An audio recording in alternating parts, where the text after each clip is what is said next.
everyone is having a fantastic week, as we all definitely are on Policy War. We have John, we have Matthew, and we have the very best, better than all the rest, Russell here, the progressive, the. They're muted, but they're laughing at my arrogance right now because I cannot wait to talk about these issues. And what we are going to discuss this week is a bill put forth by Pramila Jayapal and Barber Lee, which is a congressional resolution that demands the U.S. fully address poverty and low wages from the bottom up. This proposal is called the Third Reconstruction, fully addressing poverty and low wages from the bottom up. It is a movement that was pushed forth by Reverend Dr. William Barber, who is co-chair of the Poor People's Campaign, and is calling for sort of a third Reconstruction. I'll give some background on the Reconstructions. The first Reconstruction, of course, for those who loads history class, I'll make it short, was basically this institution called the Freedom Bureau, giving former slaves income, health care, food, shelter, things that would help them. And that program wasn't really that successful. The Freedmen Bureau did not give every former slave what they were supposed to be guaranteed, and the program just was ineffective as a whole. Sharecropping, which was a popular system basically used to keep black people under the agricultural system and get a small amount of profits while also having debt pile up by them working plantation owners, was a system that just cemented the hierarchy of plantation owner over black individuals. So that's a short story summary of the first Reconstruction failing and Congress failing to really provide black people reparations for slavery. And then you may be wondering what the second Reconstruction is, which is not that popular a term for it, but it's basically the 1960s and the civil rights movement. There are about five civil rights acts passed from 1957 to 1968. All of them include voting rights, processes against housing discrimination, processes against segregation. Things that were established in these bills are very important for minorities other than just black people. And that's the second Reconstruction, kind of unveiling that racism that still was systemized in American society. And now this third Reconstruction that's put forth by Dr. William Barber is attacking poverty. Now, you may be wondering why he's naming it Reconstruction when it's not focused specifically on Black or African Americans. The main reason is because Martin Luther King, many don't know this, in 1968 actually was an important organizer for the Poor People's Campaign, which he helped to create in 1968. And now Dr. William Barber is pushing that forward 50 years later in a sense to continue King's legacy. So he's advocating for a lot of things in this bill that really is meant to reduce income inequality as a whole. And it's not really based on race, but it brings up a lot of questions about reparations again. You may remember reparations being an important issue in the 2020 presidential campaign, but now it seems to have faded on the wayside. People seem to have forgotten about it, even though systemic racism, some would say, is still a gigantic problem in the American system. So I want to talk about reparations as this topic kind of brings it up to the forefront just in a different way. And I want to specify reparations in this term, meaning a monetary check to black people that are descendants of slaves. Now, the Third Reconstruction movement does not advocate for reparations just for black people, but I think this topic should be brought up first to sort of set as a foundation for what we are prepared to give black people, if anything specifically. So first, I want to ask Matthew this: What do you think about reparations as a way to reverse the discrimination that was done on Black African Americans for the past 200 years now? I Sorry. would have to say that reparations is a really difficult subject. It sounds good in principle, but it's hard to execute because the premise is with good intentions, but difficult to execute because there are many individuals who are not caught within that are black or African Americans that may not have had the fate of their ancestors being enslaved or maybe recently immigrated. So it's kind of hard to have a targeted approach to individuals, and then having a blanketed approach would have to have strict guidelines to it. I guess one of the other kind of things that would be on my mind as to questioning it would be where would we end? I don't mean for this to be a slippery slope, but this is a legitimate argument of where would we end with this. You look at the Japanese internment camps during World War II. Could you make that argument with Japanese Americans? You look at Chinese Americans whenever we were building the railroad system out in California. Where would that end with them? What about Native Americans? What about all these minority groups who face discrimination? And so it would be easy to say, okay, what about Irish Americans? What about Italian Americans? What about, because the definition of white and the people who've been oppressed has kind of changed throughout the time of the history of the United States. So it's a tricky tightrope to kind of walk. And then the question as well would be, what type of reparations are we talking about? Are we talking about a financial amount, or are we giving a certain preferential treatment? Because I could see, I know, if I recall correctly, affirmative action is unconstitutional, so that'd be a difficult realm to go down. But monetary sum kind of seems hard to give, because what would be the stipulations to it? I mean, say for example, Oprah, she's a millionaire, if not billionaire. She obviously wouldn't need that type of thing. She'd pass it up. But what income level are we going to cut it off at? Is it going to be a one-time thing? Is it going to be a yearly thing? I mean, how's it going to be targeted? If it were perhaps preferential treatment in education, I can understand that. Maybe helping level costs where people would face discrimination, I can understand that. But looking at it from what I would like to say is a realist point of view, which you can criticize by all means, it'd be hard to pass something where you say you are giving them a lump sum of money, even though that would technically be perhaps one of the most efficient ways. Because as a white person, I'll fully admit, it's like you see that and it's like, okay, why are you, giving them that amount of money? I'm a white person. Yeah, I may not have faced the same, evils of that, but it's kind of hard to justify to other people who may be impoverished that just because that person is black and they're impoverished, they get priority over someone who's kind of white and impoverished. So I guess it's a tricky thing to bring up, and those are the negatives I see with that. Though I do see a need for some sort of finger on the scale, or rebalance, a shuffling of the deck, if that makes sense. John, what do you think about Matthew's response, and what are your beliefs on reparations? Not John. So many people, and it seems my colleague here as well, believe that reparations are a good policy in theory, but very difficult to execute. I definitely agree on difficult to execute, but I would also say that it's not a great policy, even in the realm of theory. And I'm going to go about this in two ways, like I typically do. I'm going to address the reasons why I think it's bad from a policy side and why I think it's bad from a legal side.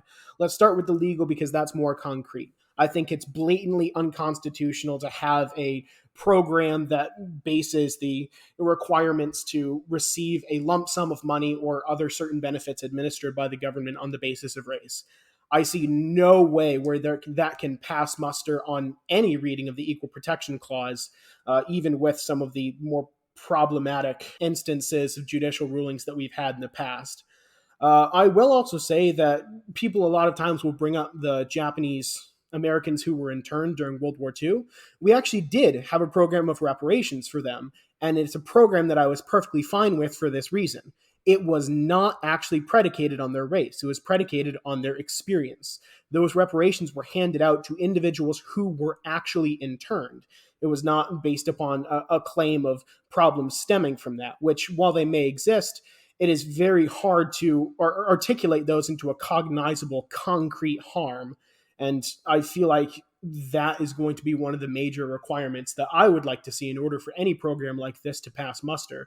And as long as it is merely based on race or race plus something else, I don't see how it passes constitutional muster. But moving into the policy side, I also don't think this is really good policy, because first of all, it only entrenches the idea that we should be making these classifications based on race, when race is a terrible way to classify people. There is vastly more variation intra-racially than there is inter-racially, and we should be promoting that idea. And also, even let's talk only about giving out a lump sum, because that's the easiest to address. If we give people a lump sum, the average family fortune of any size is gone in 3 generations. And so, no matter how much money we give to people, this isn't just any particular group, people in general, the vast majority of that money is going to be gone in 3 generations, and we are seemingly going to be right back to where we started. So I don't see how paying out reparations to individuals based on race is going to pass legal muster, and I really don't understand how it's going to have any sort of a positive impact in long-term policy, and it seems as though that's what we should be pursuing. In all honesty, I agree with both of you. I believe reparations are going to be very difficult to implement, and even if they were implemented, they would be considered unconstitutional, very similar to affirmative action.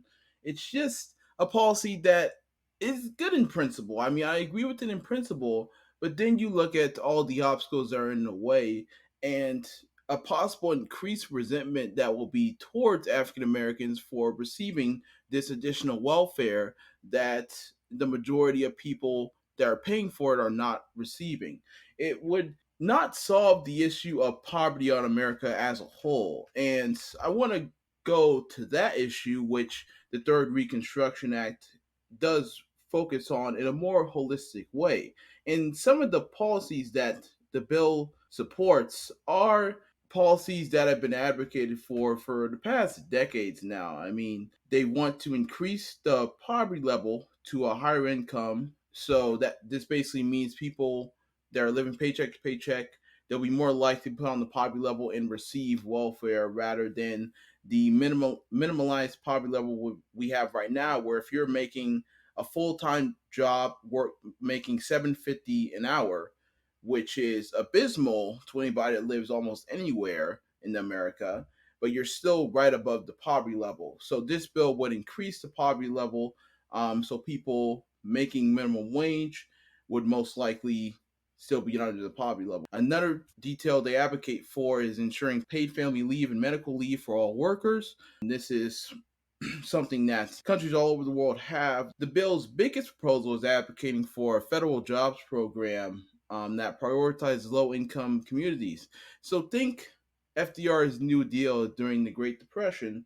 This would be very similar to that federal jobs program meant to help people rise out of poverty, but through Keynesian economics, basically the government putting money into the system. And how would they pay for all that? I know this is Republicans' favorite catchphrase, but they never say this catchphrase when it comes to how we pay for the military. And this bill wants to redirect spending from the military and from the federal prisons to invest it in these policies that help the average low income citizen. So I want to ask John first, which one of these, I know you probably don't like any of these initiatives. So which one of these initiatives do you dislike the most, and which ones can you see some resemblance of likability towards? So I think I'm going to surprise you a little bit, but I can potentially get on with the federal jobs program if it's done right. Because here's the problem with a lot of programs that look like that. It's the kind of program where you give a bunch of money to certain entities and tell them to hire people. And so you end up with a field that takes one person to mow, but you have the budget for 3 people. So you put one person on a lawnmower and 2 people to watch him and make sure he doesn't die. That's a bad jobs program. That's not something that I want. Throwing money at people for doing nothing is typically a bad thing to do.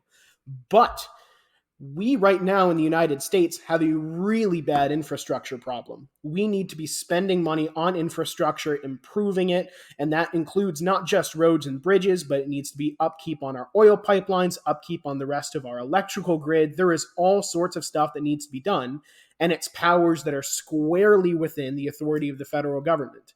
So if we want to take up a bunch of money and start spending it to start addressing all of these problems. And in order to do it, we can hire another 2 million people.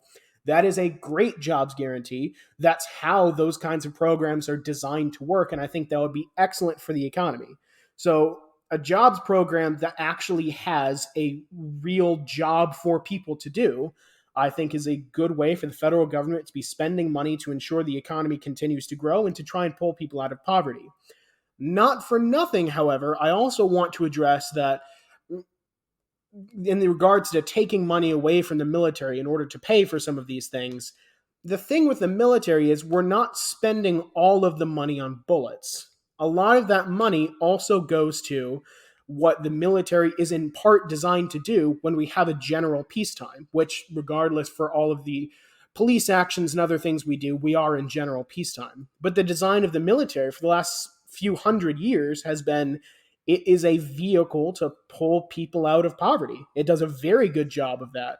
You get a lot of benefits from being in the military. It is much easier to go to college. I know that for a fact. I lived with three people in college that all benefited from these programs, and there is a lot of benefit from it.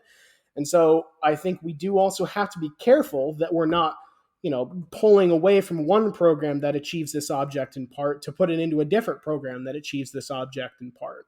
I would have to say that, first of all, I'm surprised that a progressive and a conservative could finally agree on something. I mean, thought I'd take the end of the world for that, but hell, who knows? Maybe it's second coming. Maybe it's Revelations. I don't That's know. what every Christian tells me. Yes, I know. But I would have to say that Go I ahead. would go as far as to even add on or consider a universal basic income for helping people transition between jobs. The only thing that I would have, I guess, the only problem I'd have morally with any policies like these is it has to kind of address the root cause of it. Okay, so this kind of comes with medicine as well. If we're going to be revamping a system, before throwing a lot of money at the system, we need to kind of meet people where they're at and address the root cause. So instead of putting an excess amount of money into unemployment or poverty programs that are just giving people money, perhaps uh, you know they don't have the jobs in their area, so they need to relocate instead of trying to create the jobs specifically within their area if it's not needed. So I was actually reading a piece the other day out of Foreign Affairs, and they were talking about how there, on average, there's around 125,000 jobs lost, I believe it was, per year to Chinese manufacturing, when there's usually 60 million jobs that are lost. And so you have these people that live in towns that have a monopsony, which is where one industry tends to employ a lot of people, and that industry goes away. And so these people, instead of removing and going to another location, they tend to stay in the same area, and their prospects are kind of gone. So if it's a program where you're meeting people where they're at, and you're like, hey, we need to lay track for Amtrak, I mean, we need more railroad, or we need to renovate, by all means, yes, move them around the country, help them with that type of thing. But if it's just going to be something without an ultimate goal in mind, without bettering the individual, without giving them a higher calling, then it becomes harder to justify. But I can agree with the list, although I'd also kind of agree with John on the military aspect. We have a lead in that. I will say, if the Pentagon can pass an audit, and you see programs where they're wasting money, by all means, start slashing a bit from it, but don't just full line cut. Look at it systematically. I know there's wasting within there with ammunition that's no longer needed, that's illegal, and so they have to toss it out. So they're wasting money with things like that. So by all means, with projects like that where they're wasting money, throw it out. But it needs to be kind of a review of the list and go through there, and not just a systematic, let's cut 200 billion just from the military funding. But if you can justify it, by all means. All right, now I got to admit, I was really excited to talk about the military today because the U.S. military is one of the things that I am most patriotic about personally, as you can all tell. But in all honesty, the military is all about waste, Matthew. Government bureaucracy is all about waste. These departments need to spend all of the money in their budget so Congress gives them additional funds in the future. If they do not spend all the funds, then their funding will be cut because Congress will look at it and say, oh, you didn't even use all your money. Why should we give you more? So the military is an institution that got 80 billion more under Trump that is really just pushing the grow and grow when it has no need to grow. Even if we slash it, as you say, even if we slash it by 70%, we can still dominate any nation in the world easily, including China, which is pushing into Taiwan. that's our main enemy is China, which you said was a reason for the job loss. It's really insignificant in terms of the whole matters of things because we're not even going to enter a direct war with China, maybe a proxy war over Taiwan, but not into China. There's no reason to have this budget. And then John says they can use the military to get poor people out of poverty. But I mean, you got to realize they target poor people to go into the military. During the military draft, when that was instated for Vietnam, rich people could literally just buy out of their draft cards, and poor people would take them on. That's a system that says, oh, poor people can die because they're the least valuable in society, but a rich person would most likely never enter the military. To act like it's a good thing that poor people join the military because it's their only option to survive, I don't see how that's a good thing.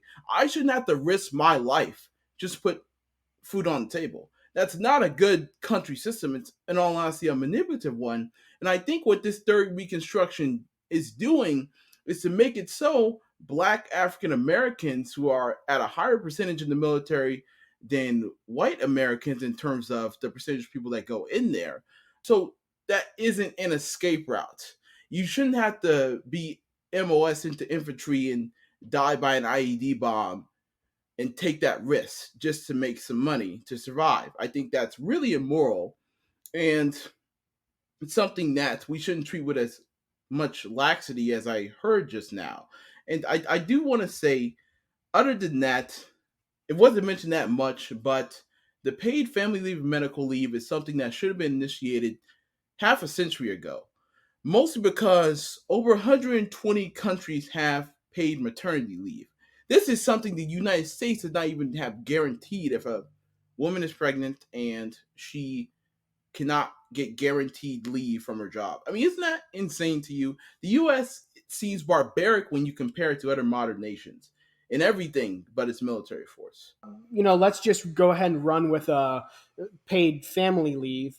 I'll be honest. I This is not an area where I have the economic expertise where I can necessarily tell you what the exact ramifications are going to be.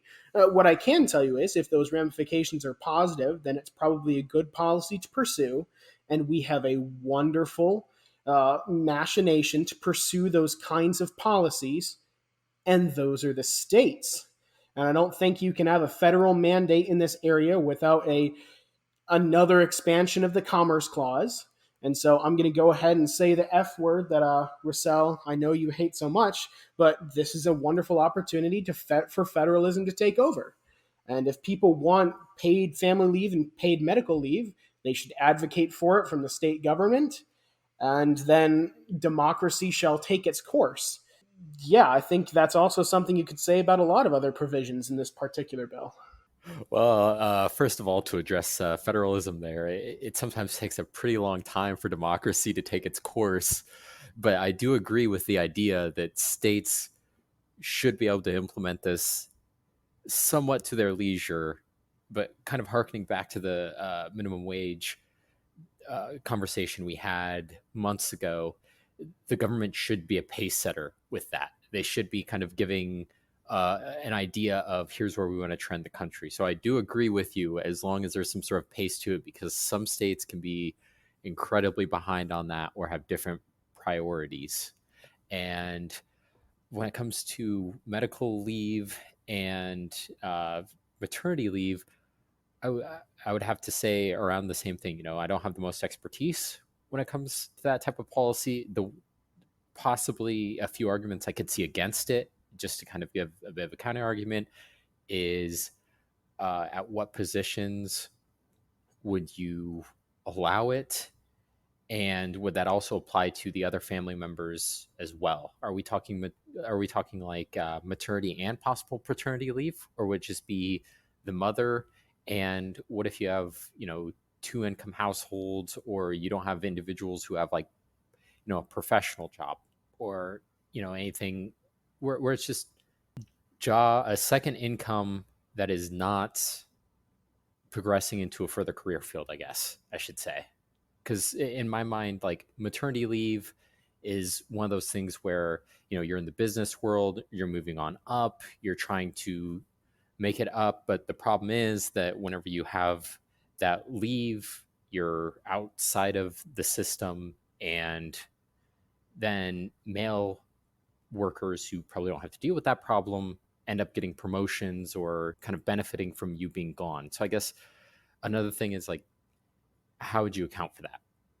Are you going to try to address that as well, where people aren't going to be losing their spotting? And then how would companies take that in stride, having that dictated to them depending on their line of work? Because it seems like something where you have to blanket apply it, or it'll be hard to piecemeal it. So I guess some other words on the conversation having to do with those two policies. I mean, I do want to say that the military part is how we fund all these initiatives. So I don't really think that's out of place or really out of topic. I think it's really important to think about what a large part of the federal budget is instead of just ignoring it. And to the paid leave argument, I mean, first with John here, I really love the F word. Sometimes, you know, I don't love it that much. It's where initiatives that are popular in every opinion poll you see, in which a majority of Americans want it. And you're saying we should wait until 50 individual state legislatures pass it instead of just passing it all at once when a majority of people want it. That doesn't make sense to me at all. And that's what federalism is, waiting for 50 states to pass it or not pass it and seeing how lucky you get in what state you live in. Now, another thing I want to discuss is federalism does not work for everything, which is why there's a federal government. You realize that Social Security would not be in place if states had to fund it themselves? Can you imagine if, say, California, the state with probably the highest taxes in the union, if they implemented Social Security, people would migrate out of there so quickly they would have a population loss. That's why states can't do some initiatives. That's why the federal government needs to use its financial power and financial backing to back certain initiatives. Federalism cannot solve everything, as I mean, some conservatives would have me believe, and I just can't believe it. To Matthew's points, I would really just hope for maternity leave, which really is the number one thing that's needed. And then, if I have a pipe dream, sure, parental leave should be mandated as it is in most developed countries. But do you really think? I mean, I'm asking John here. Do you really think a woman that's pregnant should not get guaranteed time to leave from her job?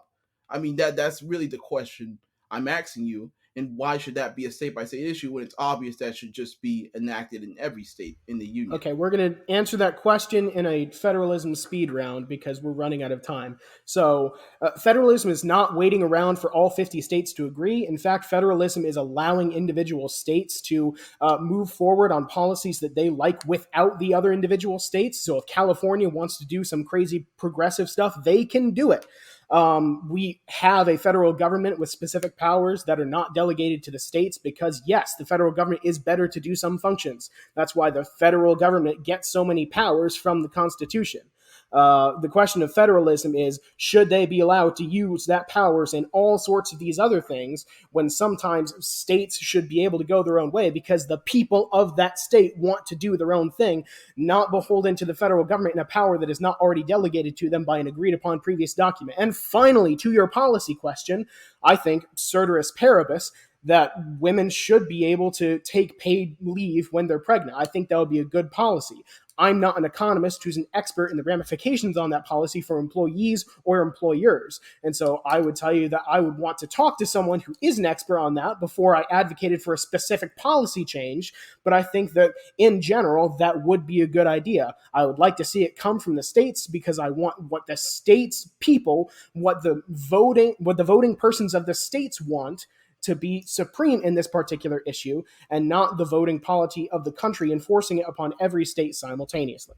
I'm not That's an all. economist either, but I will say most politicians in Washington have a law degree and they don't know much about economics. They can recite to you the Supreme Court cases from 150 years ago, but I don't know how much of an expert they are in economic issues. And I will say, I think you kind of misunderstood me when I made the point about 50 state legislatures. I did not mean they all have to agree for a bill to be passed. That's called federalism and representative democracy. I did not mean that. What I meant was, if the policy is good, why should we have to wait for 50 state legislators to implement it in each of their areas when it can all be done in one bill at the same time? That's what I meant. One by one is federalism. And I think you're misunderstanding. It doesn't make sense. I'm not an economist, but I realize if a woman's pregnant, she shouldn't be forced to work through a certain period of time. I mean, I'll let you go back. Okay, I'm going to take the last word here so we don't have World War III because we just had the Israel-Palestine conflict kind of solved here. I'm going to first give props to John on that speed round. That was very impressive. Hats off to him. Like throwing some Latin in there, man, 100 miles per hour, impromptu, all there. I see where both y'all are coming from on this. I'll be a bit of a peacemaker here. I'm a troublemaker as well, but I can see where John's coming from with the employment thing. It's not that it's a bad idea. It's that each state is going to have their own little spin on it. And so maybe it's something where the people who have different jobs and different industries will have different things that bode better for them. I mean, we can see that in the laboratory that is federalism, you have tons of different outcomes, and what works in California isn't going to work in Wyoming or Texas. I mean, we see where it flops and we see where it excels. So each state needs to take their own stab at it, and having the government come in and say you have to implement it would probably be okay, but let each of them do it in their own means. You know, let each of them decide, but let them decide, like make their decisions. Don't just force it upon them. Let them kind of find out what their people want. And I can agree with that. But I can also see where these need to be pushed through in some manner. And, you know, progress needs to happen. And so I guess I kind of fall back on my own thing I said earlier. Let the states decide what they want to do, but let the federal government be kind of like the coach driver, you know, like y'all got to get going, do whatever you're going to do, but do something. Okay, well, on that note, this is the end of this episode. Again, thank you so much for listening. Encourage you all to look up the bill yourselves. It's kind of monumental, in which if it passes the House, it definitely won't pass the Senate, but as a symbology of the act itself, it's quite significant. Please review us on iTunes, and we're out.